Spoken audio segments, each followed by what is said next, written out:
Hello, everybody, and welcome to this TSRC Abruzzi M2 Challenge here from Summit Point Raceway. We have had a fantastic first 4 rounds of this championship, but we've still got a very, very close point situation as well, and one of the more interesting circuits on our calendar coming up here tonight as well. It's Summit Point, to be followed by the VAR Grand Course in 1 week's time.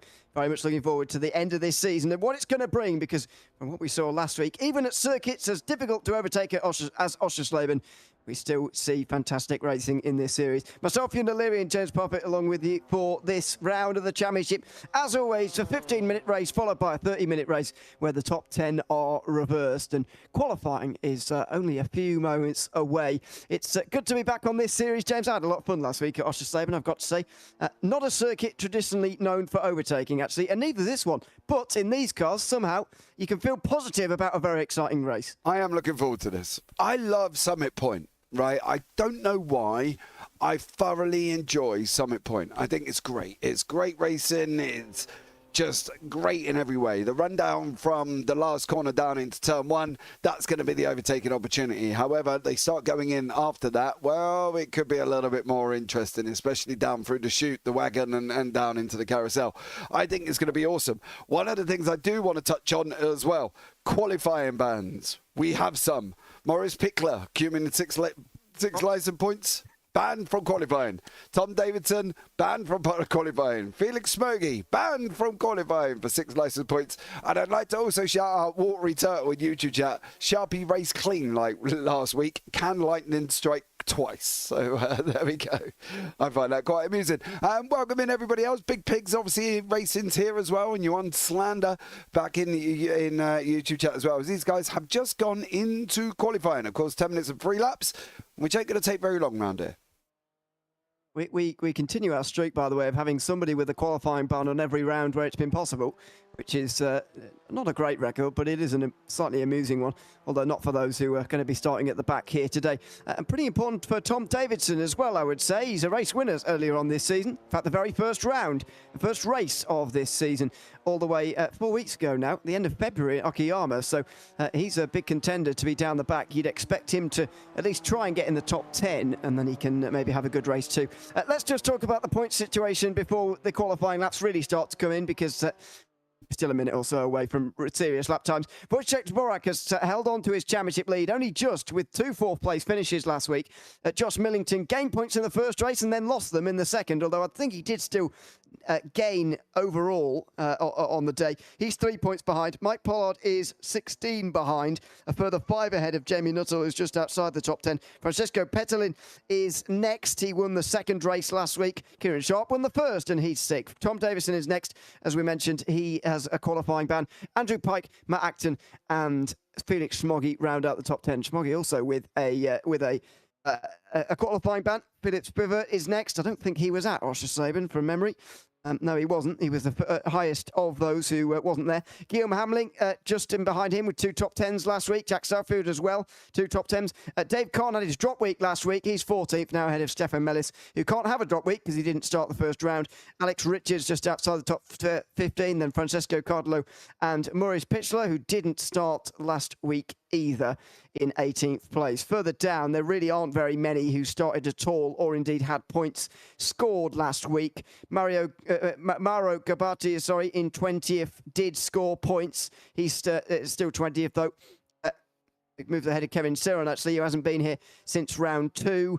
Valerio Tedeschi is 22nd after last week. Neil Box in 24th. That's a SimGrid name I've read off there, isn't it? John Bradshaw, in 24th position. And then the rest of them from there all had difficult days at Oschersleben, and they're far too far away to mean anything in the championship. 3 minutes gone, and Wojciech Dvorak is getting off to a good start. The best possible start with a 1:16.7. And that's where he needs to be, really, if he's going to maintain his championship lead, which he did so well 1 week ago with 2 4th-place finishes. Yeah, it was a great race last week at Oschersleben. I don't really like admitting it, being the fact that I don't actually like the circuit. But it was good racing. I thoroughly enjoyed it. However, I do think this is going to be absolutely amazing, especially the first run into here. This is going to be somewhat chaotic. And then through the carousel. The best bit, I like this part of the circuit because there's a looping right-hander, and then you're just kind of almost on the gas. You might have to give it a little bit of a dab to get through the rotation here. Yes, he does. And then you just zoom in right down to the last corner, and it's absolutely amazing. When you get that right, oh, bro, it feels so good. However, when you get it wrong, you can actually, you definitely know you've got it wrong. You take a little bit of curb on the inside there if you really want to help with the rotation. But clearly, who am I to talk? Because I probably couldn't be able to beat him anyway. So, you know, hey, words of advice. I'm not sure they want any more extra rotation actually in these cars sometimes. They're quite oversteery anyway, so we'll see. Jamie Nuttall goes over the line and improves, stays second because Dvorak improves as well. Jack Southfield is just about to go over the line. He's third at the moment and he's doing a purple middle sector. This could be quite close. Is it going to be pole for him so far? Wait for the time. No time. Okay, it's not coming through. It doesn't look like it's going to count. So he stays third. Pollard stays sixth and improves on a lap time. Gabati as well in 12th place, staying where he is. Matt Acton over the line, just ahead of Antonio Morabito, and that is Acton up to 7th. Morabito is up to 13th. That's the first time, I think, from him in the session. John Bradshaw over the line as well. It's fast and furious session, this, at the moment. Over the line, he'll be down towards the second half of the field, by the looks of it. Yeah, 12th place. But now, yeah, very busy early on here in this session as we look at Francesco Petlin, who will be hoping for a better race one this time around than what he had at Oschersleben in 10th place. And in fact, he's not finished higher than 5th in any race one this season. Yeah, it's incredible really for Francesco because he's had somewhat of a up and down season. I think that's how I would generally put Francesco's season here. It's just been very sort of up and down, and then he has moments, and then he sparks greatness where he'll finish in first place like he has done twice all season, and then we have round 2 where it's like 5th and 17th and 10th in race number 1. His race number 1 is where the problem is for Petlin. I think if he can get that right, he should be onto a winner. It very much is his thing to focus on, if you like, as the times are now coming to an end. Dvorak has got the best at the moment, ahead of Southfield, Nuttall and Sharp, who have all done their 3. Hamling as well. In fact, there's not many who haven't done their 3 as of right now. There goes Kevin Surin, who is one of them, and he jumps up to 4th. He's still got 1 lap left, by the way, and so Surin has got a pretty good chance of maybe even moving on to the front row or somewhere higher in this qualifying session. Yeah, Kevin Surin was fastest in practice. I'm quite surprised he's where he is at the moment, to be honest. He was very quick in practice, so we'll see how he gets on. What's he got at the moment? 1 more lap. This is his last lap, so he's got to actually now, right? That corner there is going to be the corner of problems, I think. Wagon Bend. It's either going to go really well when they try and run too wide, or it's going to go absolutely horrible. There's kind of no in the middle of Wagon. It's either good or shocking. So we'll see how they get on. I think that's going to be a flashpoint. Let's see. As always, racing should well deliver because it is it's a very raceable car, the BMW M2 we've found. Through the final corner comes Kevin Surin then. Final sector really a bit of a non-event, so first 2 sectors are where you want to be looking, and it's looking good so far for him out of the final corner. And can he move up from that second row, the outside of the second row? He might well have done. This could be a big lap, and it is. Kevin Surin goes to the pole with a 1:16.4. We saw his second lap time go quite well, and we suspected he might be a contender. He certainly is. He's taken pole by just over 1/10 of a second. Yeah, and he did the same in practice. He was quick in practice as well, so I'm not surprised that he has gone and taken pole position. Just going to wait for Stefan Mellis to come over the line. I think there's only a couple. Yeah, there's one more after this. Mav Gardner. What can Mellis do? Can he improve from 15th? It doesn't look like he is. And it looks like Mav Gardner will be the last one. Andrew Pike's finished his lap times. I think he's just driving around for a bit of fun. Yeah, Gardner is the only one to my knowledge who's not got all his laps in. Tom Davidson obviously hasn't done any, but he's not allowed to. So that is no surprise. We should have 21 starters here, as long as Davidson is going to start. This is Gardner's final lap time, though, so this does matter. It's just inside the 1:17s for now. And this could be an improvement. The line's quite a long way further on than what you'd expect, and so it doesn't look like he will improve quite. As he goes over the line, there you go, 18th on. So that would have only been good enough for 16th, but he's already 13th in the standings. There's Andrew Pike over the line. That's about in the midfield. And oh, hello. Oh, no. Pike has gone up the grass and he's gone into space. He's been pulled into pit lane, thankfully. That is one of the features on this circuit, by the way. I wouldn't be surprised to see a bit of that at the end of the race. A bit of rough and tumble, maybe. A bit of gymnastics at the end. Yeah, I think that's going to be a regular thing, isn't it? But it's a regular thing in every series we cover this at some point, whether it's in MX-5s or anything. They always take to the jump and see how far they can get. Unfortunately, iRacing's triggered on, and as soon as they launch in the air and go near the tree, it kicks them straight back into pit lane. So, bit of a shame, but I think going forward, it'd be, you know, they're going to have a go, but it just depends on how far they're going to get. I once did a series where nobody did it. Everyone was very sensible. No. Seriously, everybody end of broadcast thought, well, that's the end of that then. Oh, boring. bit of an anticlimax that afternoon. Anyway. Yeah, you can't come to Summit Point and not try and jump over the tree. You know what I mean? Oh dear. Oh, hello. Stefan Millis is doing a bit of exploration as well. He's going to. That's be a quite good view actually. That's where the action is going to be. You'd expect down at turn 4 and the braking zone at turn 5 as well. That's the end of the qualifying session, and very shortly we'll be moving forward into the first race, 15 minutes, based on the qualifying positions that we've just seen from that session there. And a relatively late lap time from Kevin Suron. Looks like he's gotten him the pole position here for this race. Wojciech Dvorak, the championship leader, is alongside with Jack Southfield and Jamie Nuttall on the next row. Kieran Sharp and Guillaume Hamling are on row 3 ahead of Mike Pollard and Matt Acton. It's Francesco Petterlin and Alex Richards rounding out the top 10, with Josh Millington second in the championship, all the way down in 11th in this qualifying session. Hilton Nicholson is in 12th, just ahead of Mav Gardner and Andrew Pike, teammates sharing row 7. Stefan Mellis and John Bradshaw are next to Matt Smith and Mauro Gabati. It's Antonio Murabito and Valerio Tedeschi on the final row, with Tom Davison bringing up the grid because he couldn't qualify, as we know. Well, it's time for race 1 here at Summit Point. 4 races to go in the Abruzzi M2 Challenge.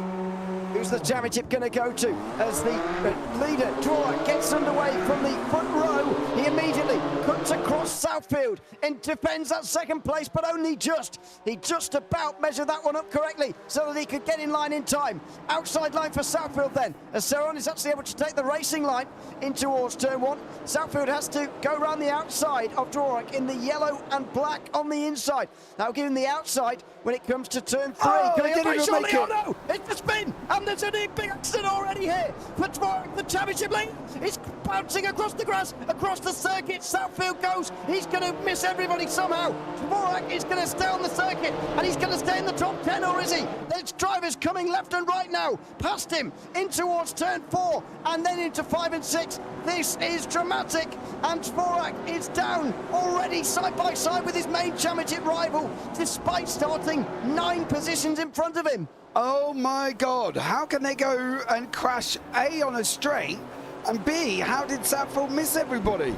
I literally thought he was going to go torpedo. I think it was Stefan Mellis in and around it when he was coming back on track. I thought that was it. We'll have a look back at that in a minute, but boys, blimey.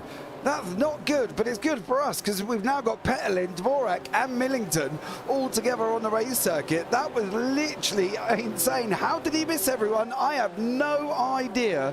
But boy, oh boy, did he actually miss them. And look, he goes off there and then we go on board. And then I literally, I don't even know how he did it. No, and how they controlled it over that jump, by the way, as well. Just where there's an access road for some marshals, they took a real leap. Have a look at this on the right-hand side. Yeah, first of all, that is weird on a straight. But anyway, have a look at this. Boing! Both of them up into the air. That part of the circuit isn't even textured properly. Anyway, Southfield bounces, and he can't do anything here, by the way. If you're wondering, screaming at the TV, why doesn't he just stop? Well, he's going too fast, unfortunately, and braking on the grass. Just not quite as effective as it would be on tarmac. He flies across the circuit, and it is a minor miracle how he missed everybody. He's down to 15th, by the way. All hope is not lost because he can still get a top 10 and maybe salvage a result in race 2. Yeah, and he kept it out the wall. Yes, Watery Turtle, he did. That was very impressive. But Nuttall at the moment has got Kieran Sharp, who Watery Turtle loves and is racing clean again this week.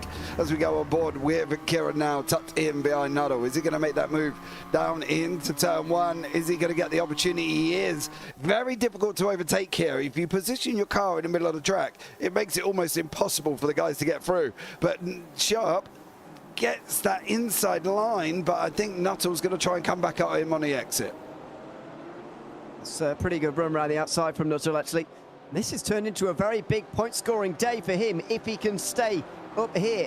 32 points is what you get for second. For 8th, only 23, so that'd be a 9-point gain from Nuttall. He's only 16 behind Dvorak. That would be a great start to the evening for him, as Sharp just has a little look at him on the way down in towards 4 and 5. Nothing doing this time round. Kevin Surin, by the way, is gone. He hasn't actually been here for 2 rounds now, rather.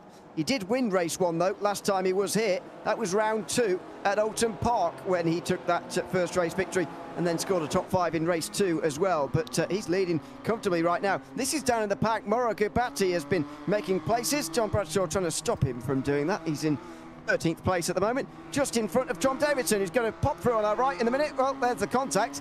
And, well, Davidson's going to try and pop through anyway on the inside line. He's still on the inside going into the on the straight. Contact. Another one on the straight. It is slightly curved at that moment, but even so, Gubatti is out to the inside of the circuit, and he might have to come down pit lane here. No, he's going to avoid it, but a bit of a jump back down to the racing surface again. Another bit of contact on the straight. Oh, Gubatti's coming over. And unfortunately, he's the one that sort of comes across the nose there. And again, on the straight, misses everybody. They are so lucky. But Petelin, Millington and Dvorak, side by side, going down into the chute at the moment. This could be an interesting one. Hello. Here we go into the difficult braking zone of turn 5. Big moments in the championship for Millington. Down the inside of Petelin, who's not giving up. He's still on the inside, ready for turn 6 and then 7. And Millington's dropping as well while he's doing this. That can't be helpful. Outside it now for that corner, gives them the inside for this one. And they still remain absolutely door to door here. Petelin just holding that inside, but Millington with a great run around the outside. Looks like he's going to get the place here.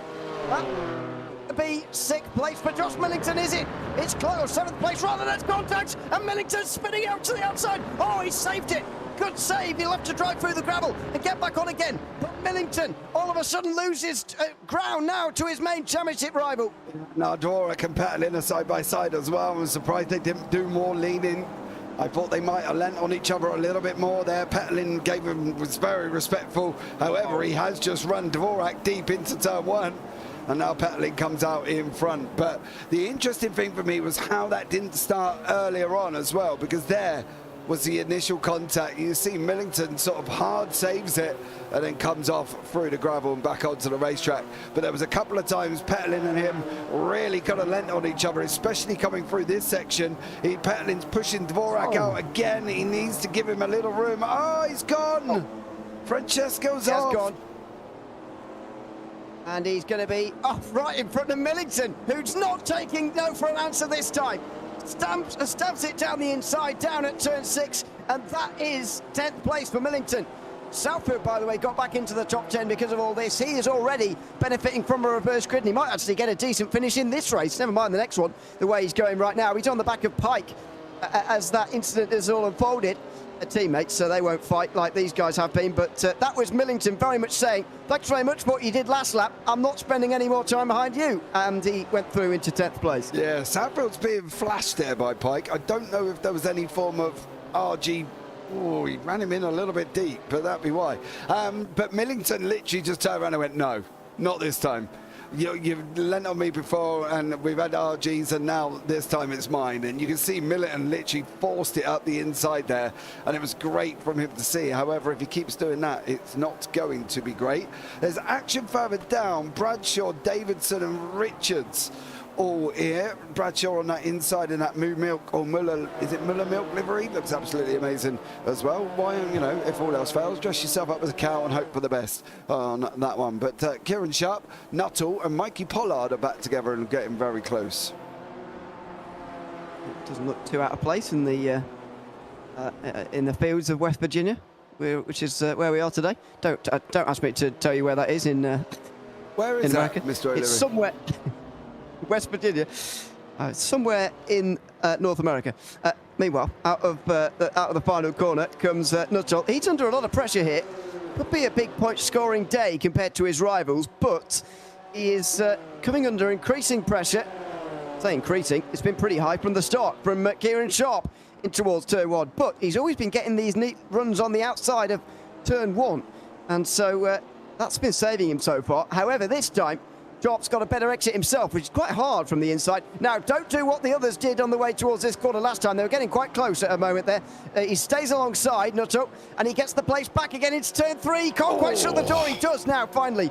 That was pretty close. And again, he's going to give it a go now, Sharp. He's got to do it now, really. He's lost so much time trying to make the move. He might as well just do it now. In towards turn 5, inside line. Nuttall on the outside, he remains alongside. This battle's going to go on for quite some time. Yeah, it definitely is. And one man has just got a bird-eye view is this man, Mikey Pollard in behind. He's just sitting there watching it all unfold, wishing that they'd probably, you know, have a little bit of a ta-ta-ta or something. But Sharp, Nuttall and Pollard all very close together. He's just looking to finish 10th, all part of the grand plan, says Big Pig Racing for Francesco Petelin. Well, he's going to have Millington to try and take that place away, and that's not going to be easy. However, in front of him is Andrew Pike, which I don't know how difficult that one's going to be for them guys, as they do look quicker than Pike. No offence, Andrew, if you watch this back, of course. He is, he's quite good at finishing 10th, this Petelin. Here goes Pollard, having a little look in the mirrors. Thanks to Watery Turtle, who says West Virginia's in the US. Thanks for your help. That's good. Just over 5 minutes to go in this opening race of the day. The Abruzzi M2 Challenge here from Summit Point Raceway. What an exciting opening we've had here to this one. Championship rivals down in the lower end of the top 10. Dvorak 7th, Millington 10th. At the moment, Dvorak would be scoring 24 points, with Nuttall scoring 32. That's an 8-point game, and that would halve his deficit to Dvorak. He would gain even more on Millington. He's only scoring 21 as it stands, and so 11 points of his 13-point deficit to Millington would be wiped away. Nuttall is putting himself right in this fight, as is the man we're riding on board with, Mikey Pollard, who started the day in 4th place. Yeah, he did. I don't know why we got window wipers, Mikey. Was it raining? I don't know on that one. Maybe just thought he'd put them on to clear the windows. But you can see Pollard in there, Nuttall in there, and obviously Kieran Sharp, with Hamlin closing in further down. Tom Davidson is back up with Mav Gardner. I don't know how bad Gardner's going to put up the fight, but Petelin at the moment cannot get past Millington, and Millington will be on pole and he will be on 11th. So for Petelin, this is important, as Davidson is just about to clear Gardner. Yep, so that's all the way down for 12th place. Sharp, meanwhile, has nearly passed Nuttall again, and he's not giving up yet, Nuttall. He's on the inside line at turn 3 again here. Oh, and this time round, look at Pollard coming through, steaming through to the inside of Sharp. Guillaume Hamling is gaining as a result of all of this as well, by the way, as they go side by side for 3rd into the trickiest section of this circuit, the slow speed corners here, the double hairpin. First to the left, where Pollard will be on the inside, then to the right, where it's the inside line for Kieran Sharp.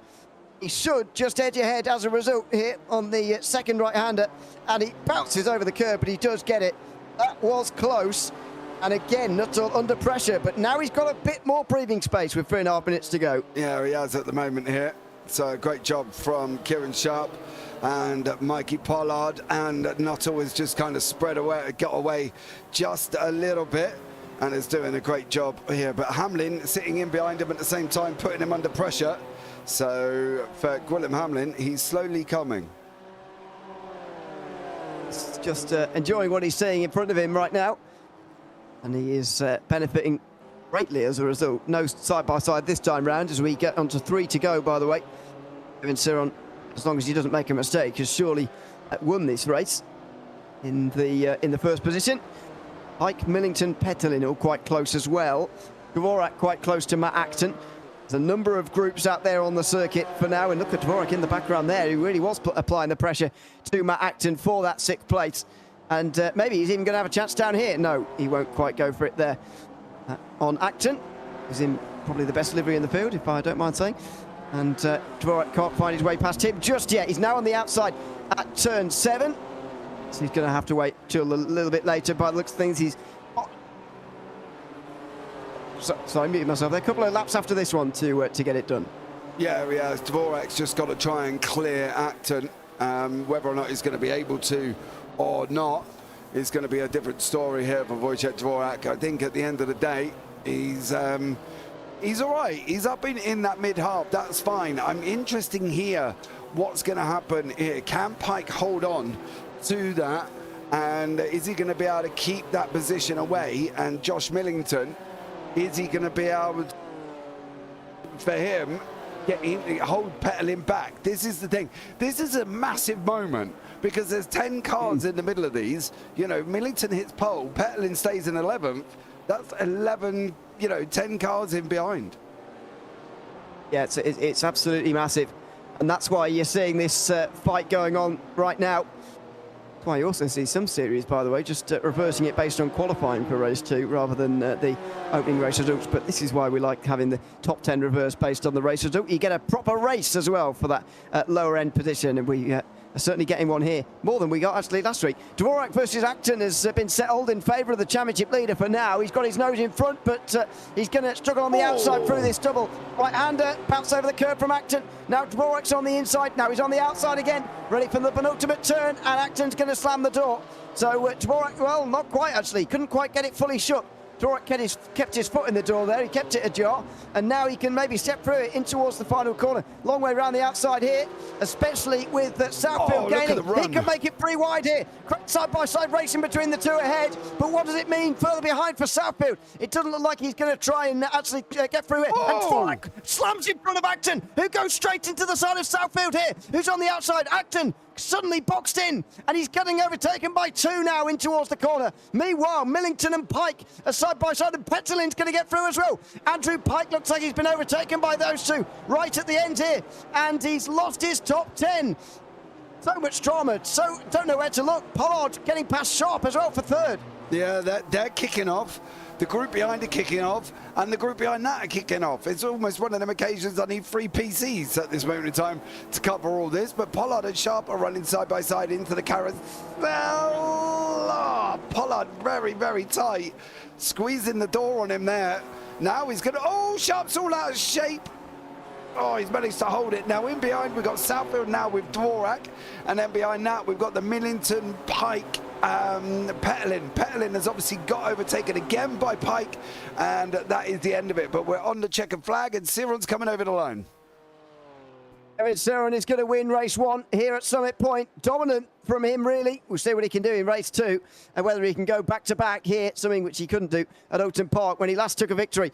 Nutto comes over the line second. Behind Dvorak, just indeed gets ahead of Southfield. Oh, dear! And Petelin and Pike have seen each other off the road. Francesco Petelin will not get his top 10, and they'll chase each other to the line. What has gone on here? They're going in. What? Oh. How did Pike stay and Petelin go? I don't understand that. But the thing is, neither of them got the top 10 spot. That is bizarre. What went on there? Hold on, I'm trying to go back a little bit. The way towards the line. Yeah, we'll try and go back as far as possible. So Petelin's pushing Pike here initially. Now, this is a bump and run style thing here. Oh, he's got him out of shape. And Pike's lost it, and they've seen each other off the road. So Petelin has pushed Pike, and he's got him out of shape. Pike has then slid his way into Petelin, and they've effectively not stopped making contact for the rest of the race, including afterwards.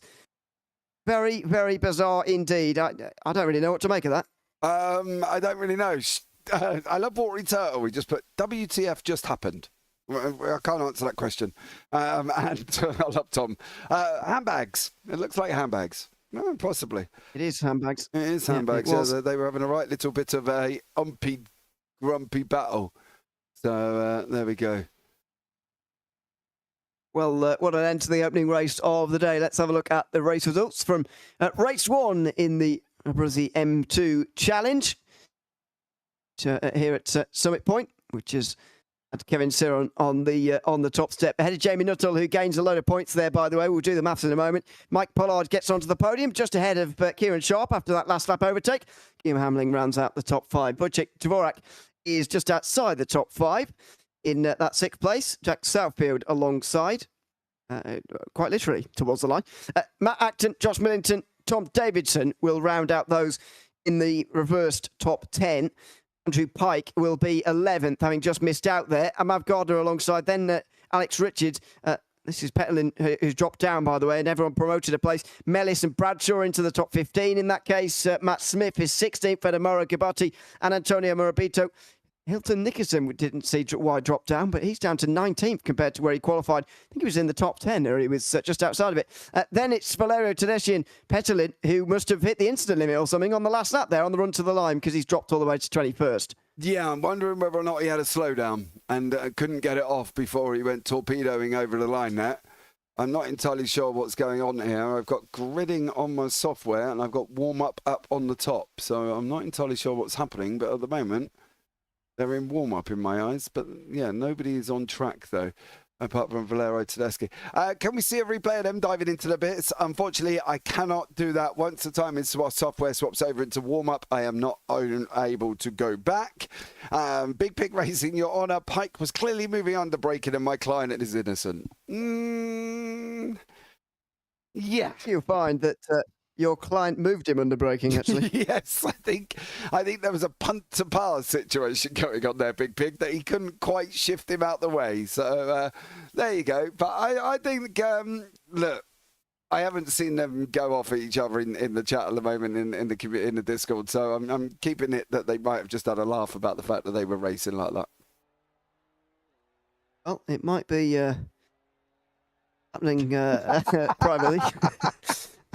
We'll see. Dvorak, that lap 1 was a bit unnecessary, was it? That's in reference to Jack Southfield. They took each other off the road down there at the exit of turn 2 and the way in towards turn 3. Difficult one to call, I think, but much like the incident we saw a little bit later on the straight. Some of these straights, in fact, all of them nearly, other than the front straight, they've got a slight bend in it halfway down. And so that means you don't quite know where your lane is and where the limit of your lane is like you do in a dead straight road. That time round, I think that certainly contributed to it. But Dvorak clearly thinks that Southfield was too aggressive with him and effectively turned him there in the opening lap. Yeah, I think so. I think that's really hard. Really hard, and as you say, because of the way the track goes, I think it's difficult to see which way round it's going to get called. We'll wait for the stewards' points to come out for next week. Stewards, big racing, loves a good old conspiracy. Stewards have been paid off, he said. Bigger travesty than Chelsea versus Barcelona. So there we go. Do you remember the game? The late 2000s? No, to be honest, dude. No? Okay. Well, it's quite famous if you remember it, but if you don't, then it just sounds like much like most football games, because they play each other all the time. You don't know which one they're talking about. No, that's the thing. I don't follow either team, so that's probably not really gonna matter. Come on, because let's be real, right? You know, we know who each other support, so you know it's like me staying in tune with an Arsenal game any more than you staying in tune with a West Bromwich Albion game. It's just like never likely to happen, is it? You don't do a bit of a hate watch against your closer rivals. No, you don't, exactly. So I couldn't have cared what was going on with Chelsea at that specific time. It's a disgrace, as Drogba said. Oh, Big Pig, stop it. Stop with that whole conspiracy thing. It's a very good reaction clip to use, that one. So that's all I can remember that game for now. So many years on. Stefan Bennett seems to be the only driver bothered about doing any warm-up here. Everybody else pretty comfortable with how they're going after the opening race of the day. I was doing some maths, by the way, in the warm-up session as well, while we've been chatting away. Jamie Nuttall is 7 points closer to Dvorak now. That means he's 9 points behind in the standings. Oh, sorry, a bit further than that. I got my maths wrong. 14 points, away going into the next round. This is how we're lining up for race number 2, with Tom Davidson in the lead ahead of Josh Millington, Matt Acton and Jack Southfield on row 2. Wojciech Dvorak, championship leader, will shot from 5th behind, or just ahead rather, of Guillaume Hamling, Kieran Sharp and Mike Pollard on row 4, ahead of Jamie Nusso and Kevin Seron. We'll let the rest of it scroll through on your screen because it is the same as we finished the opening race. It's just the top 10 reversed here in the Abruzzi M2 Challenge. And very much looking forward to getting this second race underway. Half an hour in length, no pit stop required, but it is just that little bit longer, a little bit more of a well thought out longer race for us here at Summit Point for the third last race of the season. Lights come on here in race 2. And Tom Davidson gets to a pretty slow start, actually, when you compare it to Josh Millington on the outside line. It's a very, very long run indeed down towards turn number 1. And so Millington's going to get that benefit all the way down. And he's already got his nose in front. Dvorak, meanwhile, in the background's weaving around all over the place to try and gain a position. He's going to have to stay on the inside, though, and stay in 5th place as it stands through turn number 1. Tom Davidson will hold on to the lead ahead of Millington in 2nd, and moving up to 3rd, Matt Acton, staying there rather, ahead of Jack Southfield, who's there 4th, then Dvorak in 5th position. It's a lot less of a lively start. In fact, not many position changes inside the top 10. No, in fact, it's very, very minimal at the moment of changes. You can see there, in fact, nobody swapped places inside the top 16. Bradshaw and above have not changed over. It's Gabbiadi, Petelin and Nicholson who have done the changing of positions. But you can see this up front, Matty Acton being a little bit of a cork here with Jack Southfield and Wojciech Dvorak. While they're doing that, Millington and Davidson are starting to clear off down the road. You can see Davidson there running near enough. Where's Millington going to go coming here? Is he going to go dive into the final corner? He's not. And it keeps him behind him. But you can see how Matty Acton becoming a little bit of a cork. He is struggling on the opening lap here as Southfield gets right up behind him. Davidson pulls to defend, but Millington's going to go for it anyway on the inside line here. Josh Millington down the inside and towards turn 1 as Dvorak hits Southfield. Bit of an accident, but nevertheless it happened. Millington got through on Davidson. That was pretty easy, but Dvorak is going to be attacked by Hamling now after the mistake he made in towards turn number 1. Wojciech Dvorak does stay 5th, but that was pretty close. He is, of course, still behind Millington, who's now off with the race lead. Yeah, he is at the moment, but Davidson's in there, Acton's in there, Dvorak's in there. We've got Mauro Gabbiadi is all over the back of Bradshaw. Behind that, Petelin's trying to close in. He's made it through the first couple of laps cleanly. Alex Richards, however, did not make it through cleanly at all, and unfortunately has been off the side of the circuit. Power down barrier. See you later. Round he goes for Richards. Yeah, that looked like that hurt at the same time. But Dvorak here got Matty Acton in front, and at the moment he's going to have to try and find a way through the Labatt Camel BMW. Fantastic livery, as I've said already. He needs a red number on the bonnet. Red number, that's it.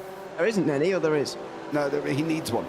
He needs to put like right. Oh, I see, yes. 44 on the front bumper or something, red bumper. Thankfully, I can't see on the bonnet of the boat, so I'm protected from that. Meanwhile, Davidson, too wide, too late on the brakes there from Davidson, and Southfield's going to come through and punish him here. Millington there held him off nicely in towards turn 1. He held the lead, and Southfield gets into 2nd. Meanwhile, Dvorak is again attacked by Hamling in towards turn 3, and this time he's got it, Guillaume Hamling.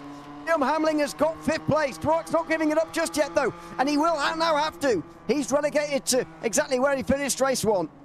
Yeah, he is at the moment, but he's got to show some kind of little bit of a grrr at the moment, get a little bit of aggression, I think.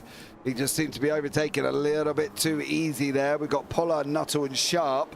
They've not up one is Nuttall, who's overtaken Pollard, but apart from that, nobody else has really changed positions in and above. Millington, Southfield, Davidson, Acton still there. Matty Smith's having a horrible one. He's been off circuit twice, and unfortunately he is facing the wrong way, so we'll leave him to it. But Kieran Sharp, now with Guillaume Hamling and Dvorak, managed to get both of them, which I'm a little bit shocked about there. Well, that's because Hamlin got a bad exit, Dvorak got him initially, and now Sharp has got him as well. So that's a double overtake there on Guillaume Hamlin, who's now going to try and regain those positions all over again here. Jamie Nuttall is just in behind as well, and he'll want to gain points on Dvorak for the second time this evening, if possible. Looks like he was hit there by Pollard in towards turn 1. Yeah, he was. Sorry, he was. He took a little bump from Pollard, who went in a little bit hot there. Hamlin back through on Sharp, now going after Dvorak once again. Acton's becoming sort of the man in the middle of nowhere because he's not really near the front as Davidson and Southfield are going for it, and he's staying away from the Dvorak battle. So for Matty Acton, he's just got to keep doing what he's doing at the moment and hope this group come together. This group starts down here with Stefan Mellis and Mav Gardner, and then you've got all of them in front. As you can see on your screen, Kevin Siron is in there as well. Ninth place for Siron, just ahead of Pollard and Pike, who are battling away. Pike trying to get into the top 10 after starting just outside of it. Pollard trying to hold his position. That's very near the contact, and it looks like there was. Pike there will not quite get ahead of Pollard, though, and he'll be pushed by Gardner back into line again into the final quarter. Well, it's all one big group for the top 12. Millington has not got away at all here. Southfield keeping him very honest. And there's going to be a challenge there in towards turn 1, I think. From Southfield, there is. Southfield going to try and overtake Millington again on the outside line. Again, he can't see who he's battling. And again, Millington holds the inside line and holds the position as a result. Because all this battle is going on, Petterlin's been able to set the fastest lap down in 15th. Yeah, he has at the moment, but I do wonder how long Millington's going to spend much more time on this track. If he keeps doing that, he ain't going to be spending a lot of time whatsoever, because that little disconnect flag is going to come in and kick him straight back to pit lane if he carries on blinking. It's a problem in race 1 as well. So he's got this far. Hope that he can stay to the end. That's close. He was very close to being clear there, Millington. But Southfield just kept alongside, and that could be trouble now for the race leader. Or is it previous race leader? Through the chicane, Southfield's got his nose in front, and surely at the penultimate corner he's just going to edge him out here. No, Millington stays firm on the outside line, and he's going to try his best to hold on through the final corner as well here. Watch out for the side-to-side contact on the straight. They'll be okay, though. Through the corner they go. Millington's quite wide, and so Southfield takes the lead. Does Davison get alongside? Yes. Now, does Southfield go over and help him? He does. Millington's going to try and cover.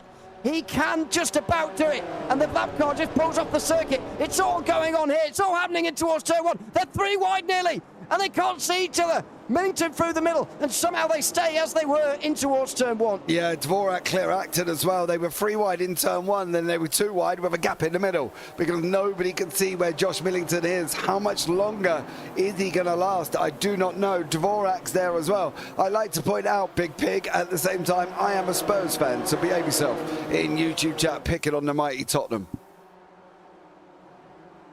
They are rubbish, though. In towards turn 6, Listen, they're having a rough time. They're having a rough bit at the moment. Injuries, mate, injuries. Feels like that's been going on for 20 years. Out of the middle sector they go, the slow speed sector of this circuit. Hamlin and Sharp side by side in the background. Sharp's got the place. Guillaume Hamlin's falling backwards, I'm afraid, in this train right now. So they make their way into the final corner. What would be at half distance, actually, in race 1, but we are only quarter distance here in race 2, and if it carries on like this, then nobody's going to have any breath left, including us. Lotto gets through on Hamlin, and so does Siron, as Guillaume Hamlin continues his drop through the field. He's having a very difficult time of things now, but that puts the race winner from race 1 up to 8th place, and he continues to follow Jamie Nuttall. Yeah, and then at the moment, Pollard's just gone past Gardner at the same time. And Andrew Pike and him have swapped places again. This is looking back off Southfield's car. That is not helping with the disappearing Josh Millington. But we'll see, as I say, he survived for a moment, but how much longer is he going to? And I'm not going to go on his car, however close it just got, because obviously it will cause me problems. But at the moment, he seems to be surviving out on the racetrack, and I'm not quite sure how, to be honest. No, I'm not either. I'm not sure, really. Out of the penultimate corner, turn 9 they go now. And even with Southfield at the front, this is not any less of a group than what it was earlier when Millington was leading. If he suspected that it was him who was causing all this, then we're going to have to think again here, because Southfield is at the front and is not pulling away either. Millington, in fact, is in the slipstream on the way towards turn 1 now of Jack Southfield, and this could be trouble for the race leader. Is Millington going to go for the overtake? Well, he's going to be forced not to by Southfield, who just pulled it over to defend, and everyone stays single file this time round. I am surprised that it's all the way down here to Pollard. So we've got a massive gap of literally down to 11th, maybe just 12th if Gardner can stay with them. And at the moment, this is what Pollard's seeing. It's all the cars. It's like a queue of traffic on the M25. It's an almighty group in this race at the moment, as they now go to the slow speed section again, going all the way right down to 11th place, as we ride on board with the 11th place man, Mikey Pollard. With the slow speed section, they now come. It's really close up ahead there. And there's me, Matt Acton, 5th place, is holding back, well, a whole load of cars right now, including Kieran Sharp, who is, well, have a look at that. He is way quicker, and that's contact. Acton with a big slide and a spin, and somehow they're all still going. Sharp has lost his front end. He may well have damage now as well. That was pretty big contact. And Nuttall. No, and Siron. Now they're going to try and go 3 wide, 4 wide, 3.5. I'm not even sure what's going to happen. There's barely room here. And Siron backs out of it, perhaps sensibly. Through the middle and to the front goes Acton. Nuttall on the outside, despite his half spin in the final corner. He's still going to gain it here. And he's very good on the outside line on turn 1 as well. He still have the inside at 3. And that could be the position that Jamie Nuttall has been hoping for here. This group has all of a sudden kicked off for 6th. Nuttall has got it, and Pike's going to follow through. What a great race Andrew Pike's having so far, up to 7th. Yeah, they're having a right little barnstormer with all of these at the same time. Pike is in there, Matty Acton's in there, and Hamlin with Pollard in. So still action between all of these, but is that normal scenario? The people who are getting away have kind of escaped down the road at the moment. Dvorak, Davidson, Millington and Southfield have all gone and escaped up the road, but these guys still fighting out. Kieran Sharp trying to leave the pack, and he's 1.8 seconds ahead of Nuttall, and that's a kind of a continuation of what we see generally, Ewan, when the driver in the front escapes because everybody's, you know, fighting behind him. Millington's pit lane. Wow. He drove pit lane. I'm surprised about that. Millington is coming to a stop and he's out. Tiring. What has gone on for Josh Millington here? He's pulled it into the pit lane and he's retired. Well, it seems he's back again now. He looks back on the lane again to me, but he's towed. And, well, there is no reason why he would do that at this stage. He was running second, running quite well. But is this his championship now falling apart? Admittedly, his worst round this season is not actually that bad, so he won't lose out too much. But this is it's never great news when you're pulling into pit lane in one of these races. Yeah, it's not, and I'm wondering, was that connection? Was it not connection? Was he put back there? I don't really... Maybe told to park it by the stewards. I don't know who's stewarding, but not sure. For that one. So there you go. Unfortunately for Josh Millington, the blinking was becoming a problem, so that could be the reason, I guess. Yeah, I guess so. That's the best guess we've got at the moment. Yeah, there wouldn't be any live stewards to tell him to park it, and what would he be told to park it for? I'm not sure that explanation is it stands up. I think the internet one is probably the best we've got for the moment, but it's bad news. His worst result this season, and this is quite astonishing in itself, a 55-point score over the 2 rounds. That's equivalent to a 3rd place and a 6th place, which is what he got at the opening round of the season at Okayama. Now, Dvorak got a 6th place in race 1. He's currently 3rd, so after all this, they might actually be even on points coming out of the final, or into rather, the final race. Yeah, I'm just doing some in research and seeing if we can find out what the reason was. It got very dark for a minute, and then all of a sudden the sun's come over again and has brightened it up once more. As these guys are continuing their battle. Davidson and Southfield also coming back together. Dvorak slowly closing them in, Sharp there as well. Then 1.6 to the Nuttall group of Pike, Acton, Hamlin, Pollard. Siron is there, and then we've got Gardner and Petelin's made his way up 9 places, sitting in 12th at the moment. Oh, hello. That was quite close. Petelin all over the place here as he's trying to get past Gardner. He'll have bad flashbacks from the final corner, just backs off this time round. Instead of pushing the car in front into that final turn. Now, will he get to the inside? I think Gardner would. Oh, he's in the grass trying to get to the inside. My goodness. Oh, he's still in the grass. And it gets pretty rough out there as well. He just about gets away with it. And then he breaks early. Has Gardner gone too late, though? Yes. Petelin held his nerve, and he does finally get 11th place. Yeah, Petelin got through there on Gardner. So he did manage to get through and now made his way up. But obviously for Gardner, went off the side of the circuit. And we can have a look and see. It just goes in deep into one, and then unfortunately that releases Petelin to go through. But Southfield, Davidson and Dvorak are now going to give us the action for the next 15 minutes. Certainly are. Through the slow speed section, that they haven't been giving us action too much through the last 5 minutes, I've got to say.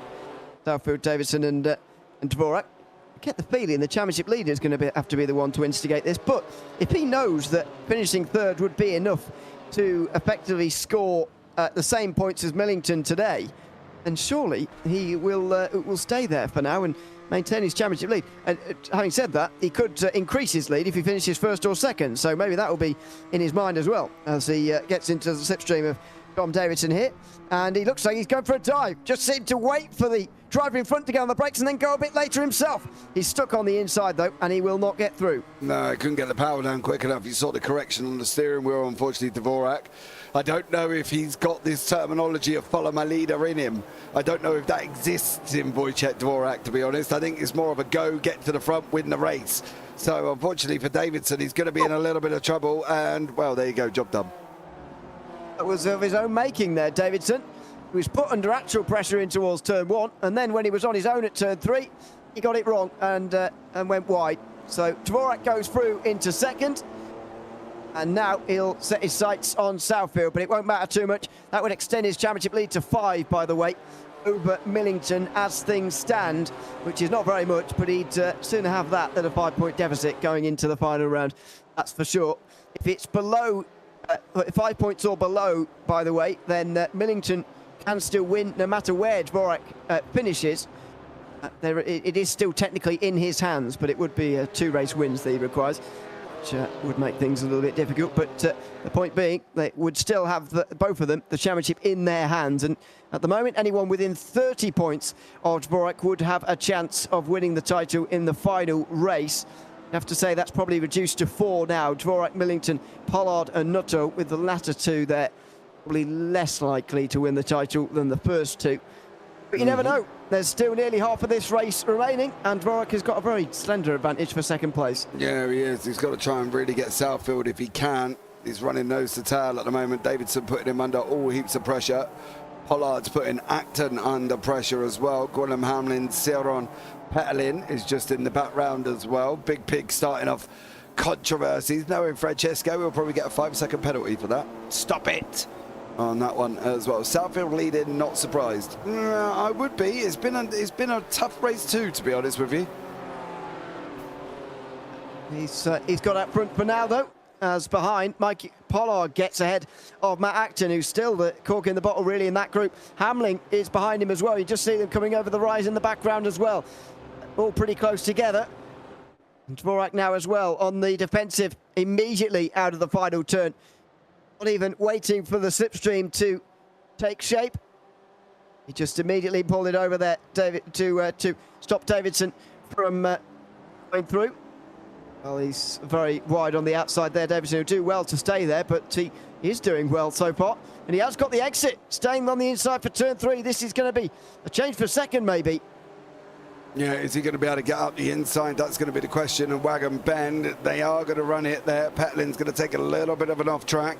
Now over the hill they go on their way down, and he manages to hold on Dvorak. So great job from him as he goes into the left-hander before he goes into the carousel. Still holding on. Kieran Sharp's closing in as well. He certainly is. Getting right on the back of these two now. Second place. He's got no front end, but it doesn't seem to be affecting him. It was a big hit as he got into the side of Acton, but nobody spun round. Nobody was caught up in the crash, really. And Sharp, despite losing his front bumper, is absolutely unaffected by the contact. So through the final corner they go now, and well, Dvorak is going to be again defending pretty hard.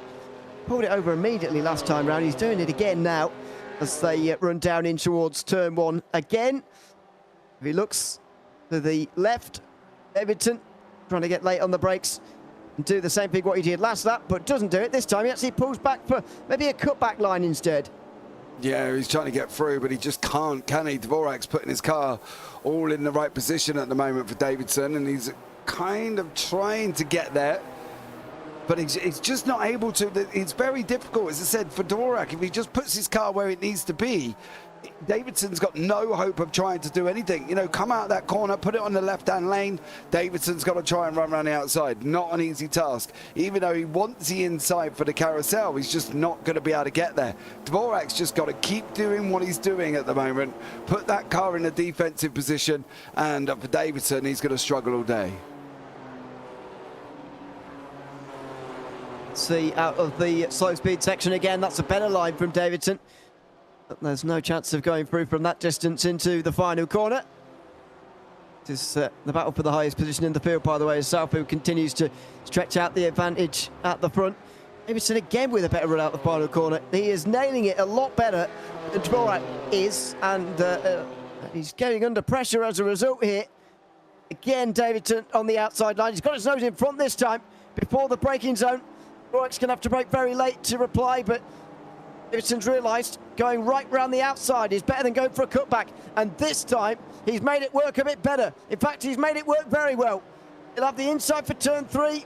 He's already got most of himself in front, and so he does get back to second place. Dvorak now back to third again. Yeah, we've now got Kieran Sharp. How's this one going to work out? Is Sharp going to be able to go up the inside of Dvorak at the same time? No, Dvorak again just covering that inside line. 9 minutes to go here. Sharp's got to look. Is he going to be able to get the inside for the carousel? He can't. He's just got to keep trying and plug it away. But clearly the bumper doesn't do anything in the BMW.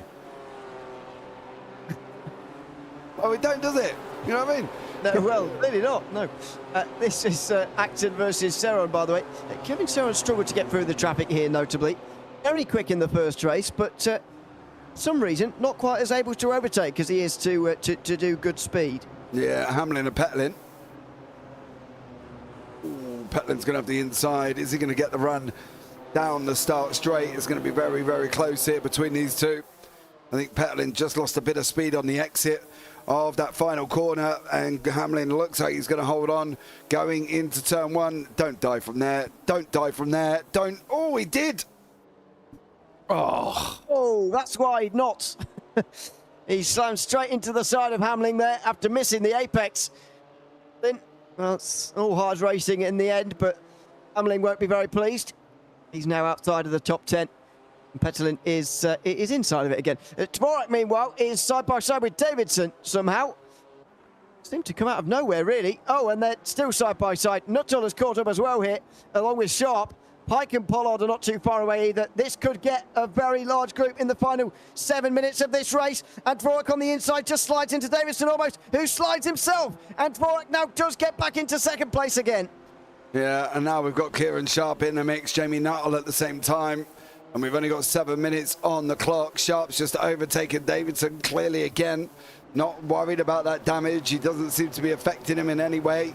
And Sharp managed to get through. What about Nuttall? Is he going to clear Davidson at the same time?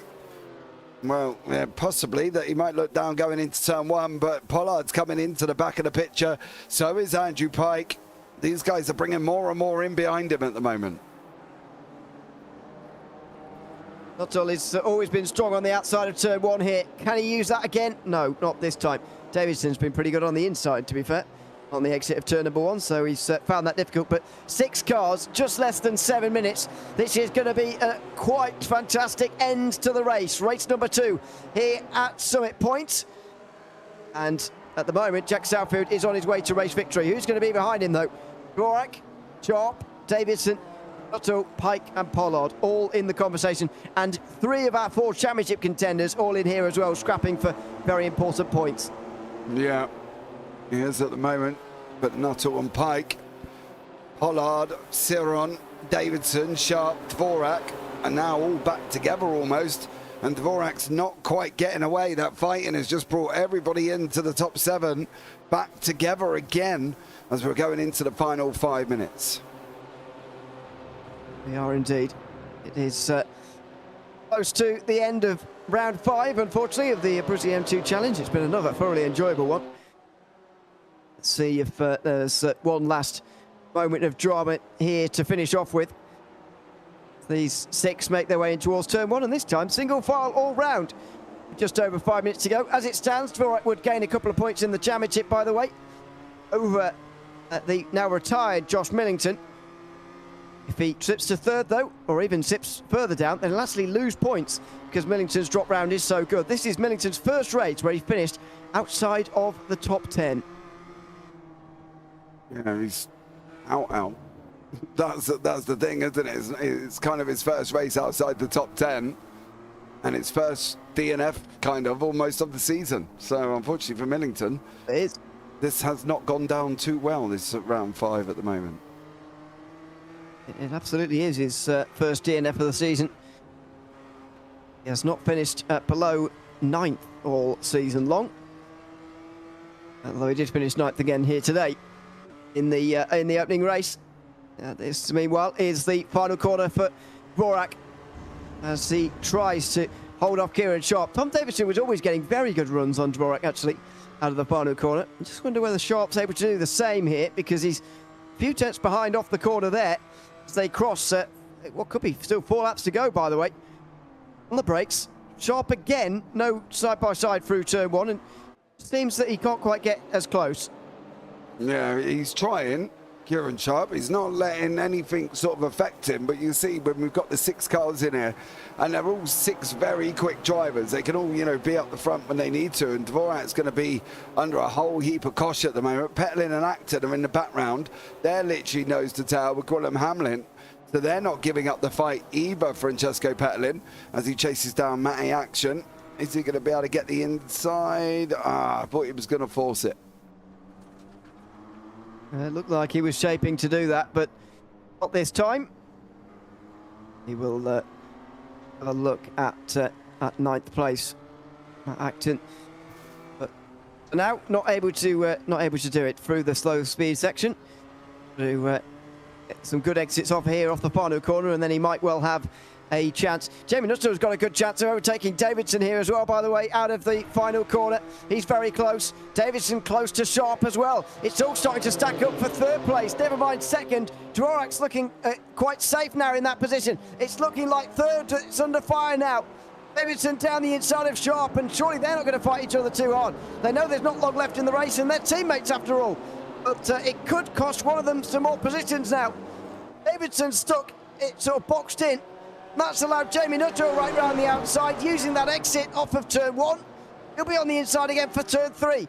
They'll remain side by side. Davidson just kicks up a little bit of gravel there on the outside line. That will allow Nuttall a bit of a better run to get back alongside, in towards the fast corners. Can he stay on the road here? Nuttall just about. He's on the inside line.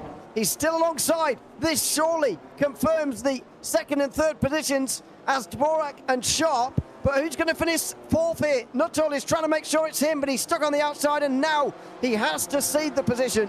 Yeah, he has, unfortunately, Bernardo. Great racing all the way round. Pollard's in there now. Pollard's going to get a bit of a run out of that corner. Is he going to be able to get the run down into the final corner here, into paddock for Pollard? He does look like he's carried a lot of speed. However, he has got off the side of the circuit. We've got Pollard in there. We've got Pike in there. We've got Nuttall. Pike's looking up the inside of Nuttall. The door is open, mate. He has left it there. Get on the brakes, son, if he's going to be able to here. On later on the brakes. Pike does go through. No, Nuttall's going to be on the outside. And Pollard's going to close back in again.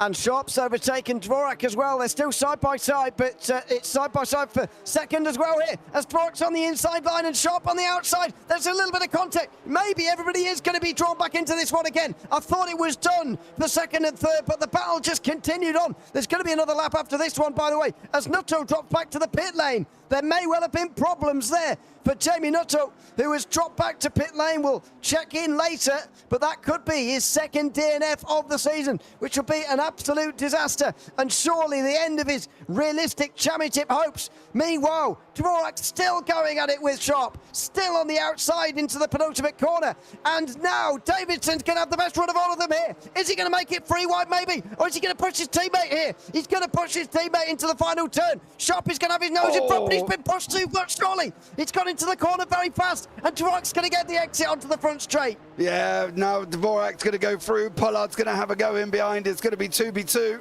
There you go. We got two lines of two. Dvorak's on the outside of Sharp.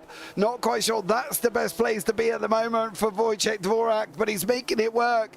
And now they're argy-bargy. Pollard's going to try and follow Dvorak. He's going to try and keep that line around the outside at the moment. And he has. Dvorak's managed to hold on. Sharp's still there. Pollard's tucked in behind, and Davidson's still there. Through the left-hander of wagon. Dvorak holds it. Sharp gets it. Pollard clears Davidson as well. Behind that, Petlin and Acton are also having a right little ding-dong, and there's just too much going on.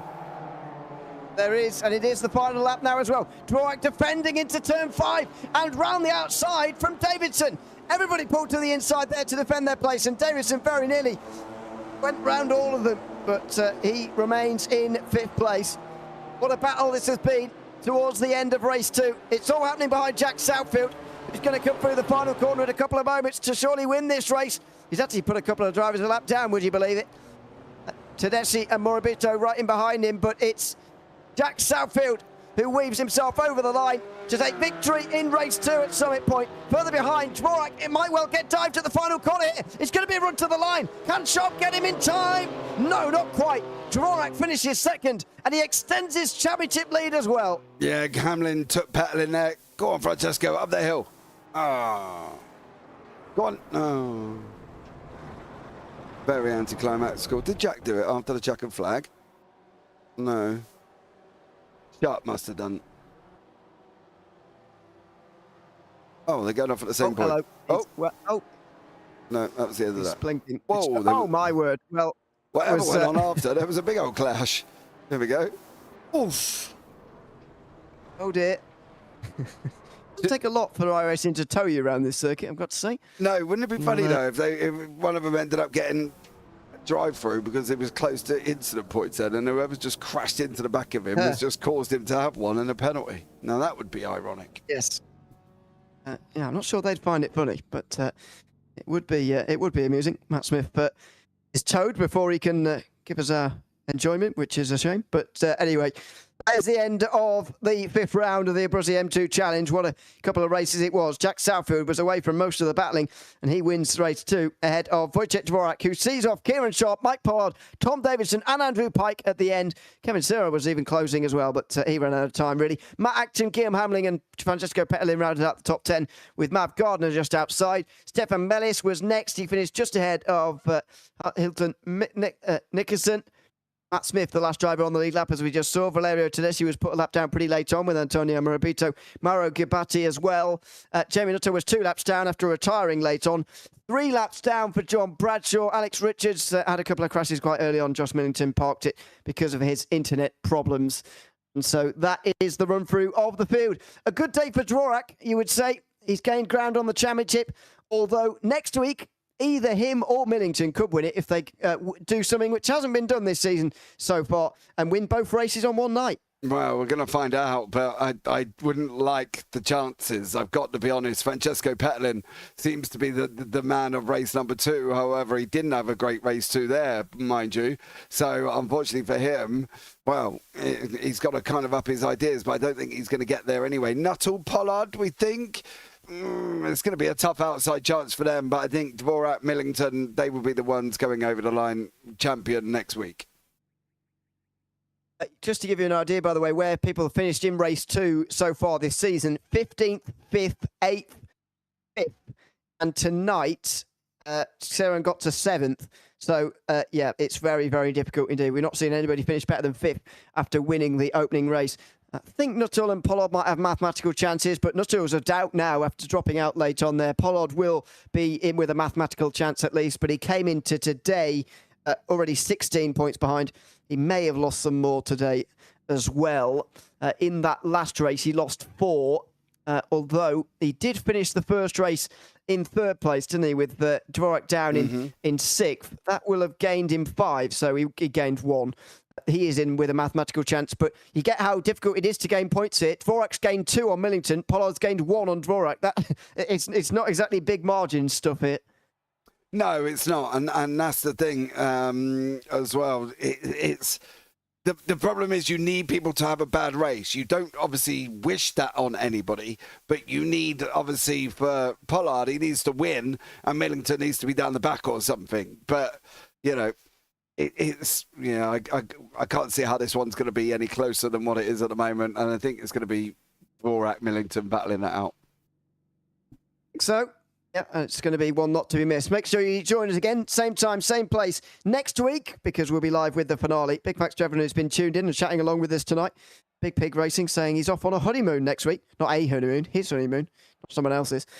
He's not going to be around next week, unfortunately. So we'll see you in another championship. Absolutely. Big thanks to you and everyone else who's been chatting along with us here tonight. This has been the Abruzzi M2 Challenge here from Summit Point. I've been Ewan O'Leary alongside James Parfitt. Until we're back next week for the finale at the VIR Grand Course, it's goodbye for now.